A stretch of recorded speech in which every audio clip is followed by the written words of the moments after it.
आता है वो कहा जाता है degree of curve, degree of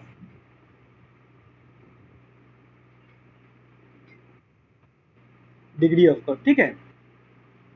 तो डिग्री ऑफ कर्व जो है वो क्या नहीं दिख रहा है, क्या पूछ रहे हो? हेलो, कुछ बोल रहे हो क्या कोई? ठीक है, नहीं बोलना। तो डिग्री ऑफ कर्व जो है वो मतलब उतने एंगल को बोला जाता है कि किसी कोई भी जो है मतलब कॉर्ड लेंथ 30 मीटर का जो हो, ये जो 30 मीटर का जनरली चेन आता है ना, तो 30 मीटर का कॉर्ड लेंथ जितना एंगल बनाता है ना, उसको हम बोलते हैं डिग्री ऑफ कर्व, ठीक है।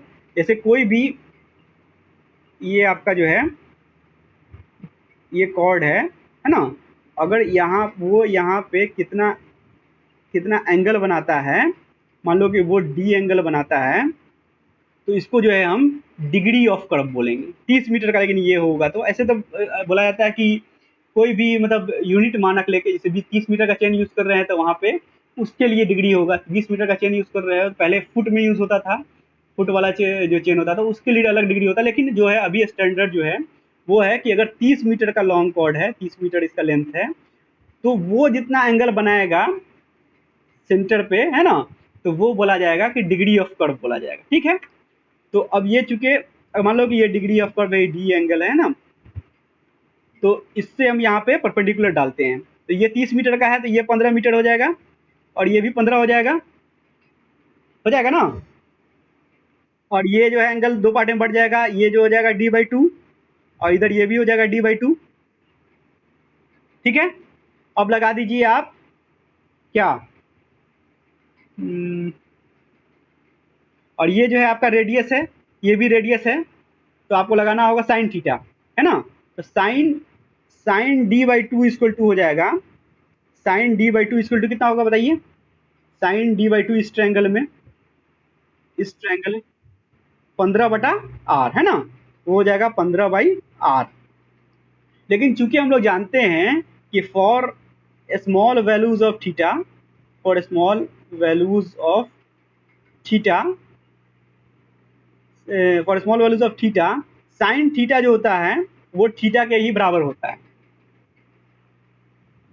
ना। जब थीटा का वैल्यू बहुत कम हो तो साइन थीटा का वैल्यू लगभग थीटा ही होता है, और थीटा वो भी किसमें, रेडियन में। साइन थीटा का वैल्यू थीटा ही होता है जो कि थीटा रेडियन के बराबर होता है, और बहुत कम वैल्यू अगर थीटा का हो तो, ठीक है। तो चूंकि ये जो कर्व बनता है तो ये बहुत कम एंगल वाला कर्व होता है, एकदम ऐसा थोड़ी होता है कि पूरा एकदम बहुत ज्यादा एंगल वाला कर्व हो जाएगा, बहुत कम एंगल वाला कर्व होता है। तो एंगल का वैल्यू यहाँ पे ये वैल्यू बहुत कम होता है, ठीक है ना। बहुत टर्न रोड ऐसे थोड़ी एकदम घूमता है, तो वो बहुत बड़ा कर्व होता है ना। तो उसके लिए क्या है कि थीटा का वैल्यू थीटा ही के बराबर रह जाएगा। तो यहाँ पे हम लोग लिख सकते हैं, इसका मतलब हुआ कि d/2 इक्वल टू, जाके d/2 किस में है, रेडियन में है, तो d/2 इक्वल टू, ये याद रखेंगे हम लोग, 15/r। तो d इक्वल टू हो जाएगा हम लोग को 30/r, ठीक है। तो ये जो है हम लोग का ये साइन d/2, साइन d/2 को जो हम लोग d/2 लिखे, ये रेडियन में है, तो इसको हम लोग को अगर इसको इसमें चेंज करेंगे, क्या बोलते हैं, डिग्री में, तो ये कितना हो जाएगा, सॉरी, अगर अगर ये जो है ये जो है ये d/2 जो था हम लोग का पहले ही से अगर डिग्री में रहा होगा, ये पहले से ये डिग्री में है, तो sign d/2 equal to d/2 होता है जब वो कितना हो, जब वो d/2 जो है रेडियन में हो तो d/2 लिखेंगे। अगर ये डिग्री में था तो उसको पहले हम लोग को रेडियन में चेंज करना होगा, तो d/2 डिग्री है ना, तो उसको हम लोग को रेडियन में कितना वैल्यू आएगा बताइए, d/2,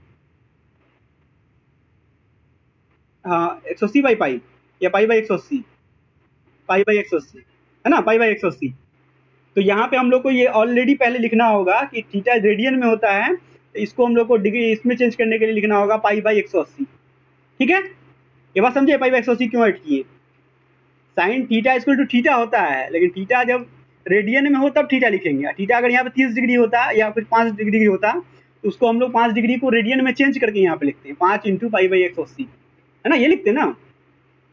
तो डी चूंकि हम लोग का यहाँ पे मान लो कि ये डी जो है डिग्री, चूंकि हम लोग वर्ड ही बोल रहे हैं डिग्री, तो वो डिग्री में ही होगा, है ना। तो ये जो है चूंकि डिग्री में था, इसको हम रेडियन में चेंज कर लिए, अब ये जो है रेडियन में है, ठीक है, ये वैल्यू। तो ये रिलेशन तब ये फिट बैठेगा। तो अब देखिए अब डी कितना हो जाएगा, ये जो है इधर 30 गया और ये 180 ऊपर जाएगा, 180, सॉरी 180 जीरो नहीं है, और ये जो पाई है नीचे चला आएगा। अब ये रिलेशन देखिए कितना होगा, 180 गुना 30 बाई पाई कीजिए तो कितना आता है,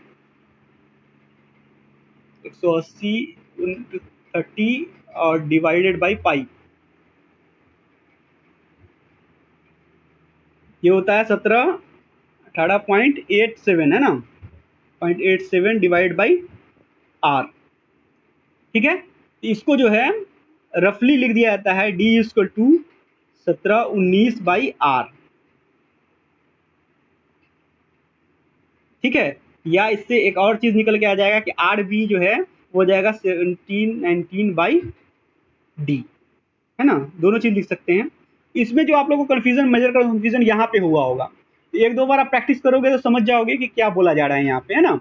जैसे sine theta equal to theta radian हो जाए, जब थीटा रेडियन में होगा, साइन थीटा इक्वल टू, अगर यहाँ पे अगर एंगल डिग्री वाला चीज होता, मान लो 5 डिग्री होता, तो 5 डिग्री नहीं लिख देते हैं, 5 इंटू पाई बाई 180 लिखते हैं, है ना, रेडियन में वैल्यू लिखना होता है।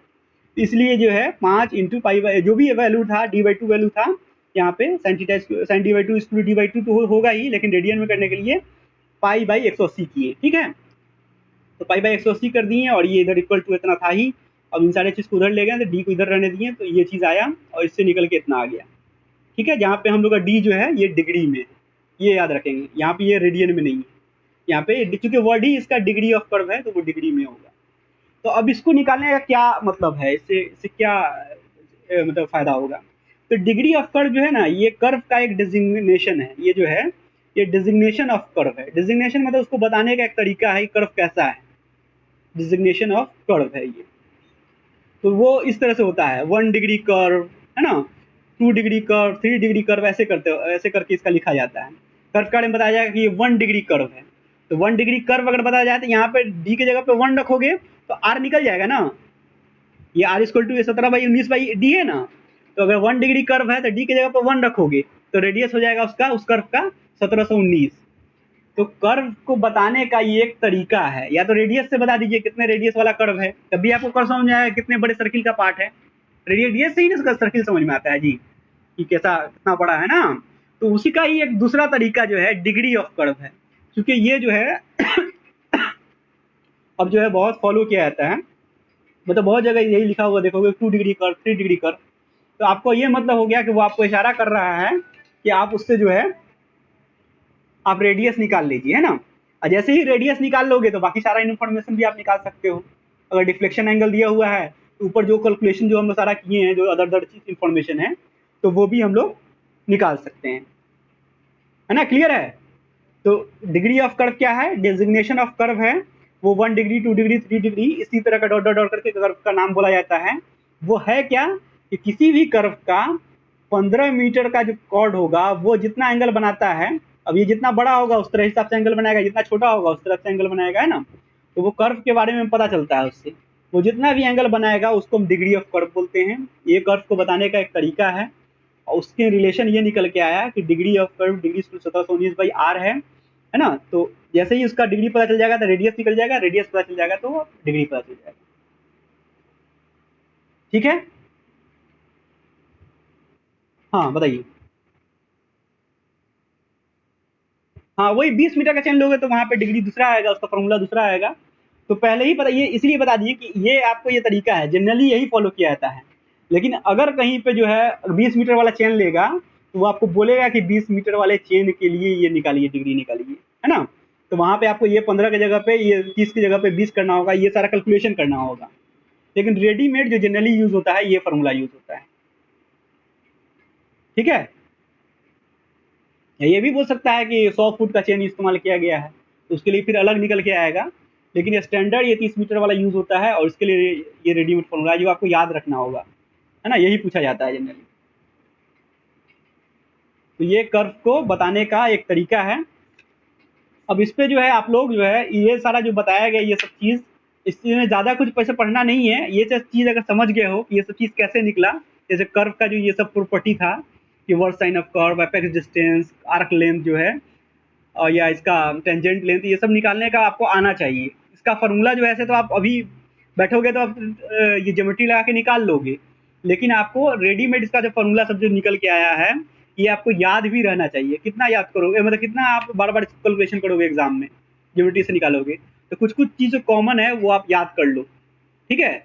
जो जो चीज़ निकल के आया है इंपॉर्टेंट चीज़, वो आपको याद रहना चाहिए। कर्व को देखते हुए रेडियस और डिफ्लेक्शन एंगल के टर्म में वो आपको याद होना चाहिए, तो वो आपको याद है। फिर ये वो सारा कर्व का प्रॉपर्टी था, और ये जो है कर्व का डेजिग्नेशन है डिग्री, इसको ऐसे बोलते हैं, और 30 मीटर चेन के लिए ये रिलेशन है, तो ये रिलेशन आपको पता होना चाहिए, है ना। ठीक है, होप इसमें समझ में आ गया होगा।